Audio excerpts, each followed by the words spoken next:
бізге қарыз алуға, кредит алуға қарыздарымыз көбейе бастады. Сондай жағдайды көп қарызға кіріп кетпес үшін маған жұмысқа шығуға уже мәжбүр болдым. Бірінші 9 айлық кезінде бірінші мен өзім баламды танысымның үйіне қалдырып, оған 25 мың теңге төлеймін, осыдан 10 жыл бұрын ғой. Кешкісін келіп тамақ памағын дайындап қоямын да, таңертең бірге алып барам с собой. Одан кейін өзім біреудің үйінде няня болып жұмыс істедім 3-4 ай. Сосын күнде баланы тастаймын, ана үйде шыңғыртып жылатып тастап кетемін. Кешкісін мені күтіп отырады. Сол нәрсенің бәрі жүрегіме әсер етті да.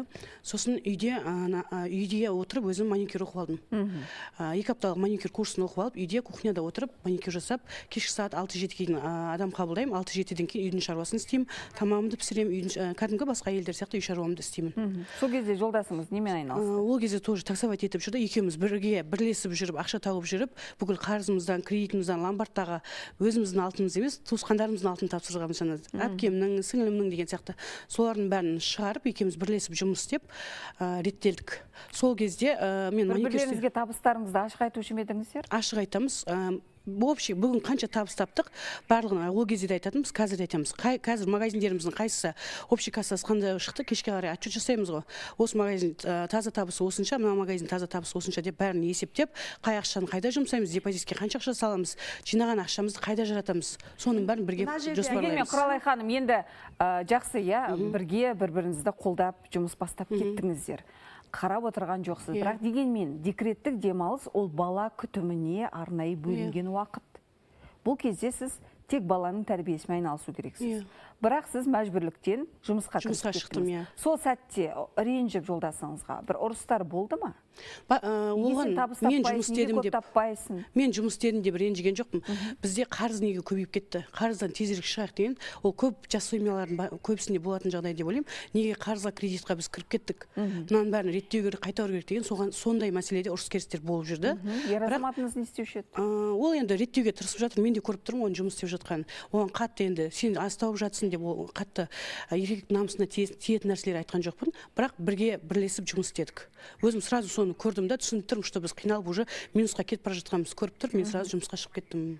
Қаншалықты маған аналық жүрегіме қиын болса да, мен жұмысқа шықтым. Мына жерде мен Құралай ханым, сіздің әңгімеңізді естіп отырмын. Біз сізді Инстаграмнан да танимыз, бірақ мен ойымша, сіз күйеуіңізді жақтап отырған сияқтысыз. Өзіңіз барлығын, жаңа баланы да 9 айынан бастап жұмыс істедім дейсіз, маникюр да істедім дейсіз. Сіз күйеуіңіздің сізден кем табатыны, мынау бізде қазақта намыс өлтіреді ғой. Біз туыстар не айтады, қоғам не айтады деп ұяламыз да, негізі бұл жерде басты кәсіпкерлікпен айналысып отырған сіз сияқтысыз. Әйел адамның бұл жерде табысы мол сияқты. Сіз бұл жерде бізге енді қазақилықтан асып кетпейін деп, жаңа күйеуіңізді жақтап, ол да айналысты, ол да таксимен көмектесті деп, сондай жақтап отырған сияқтысыз менің ойымша. Жоқ, ондай емес.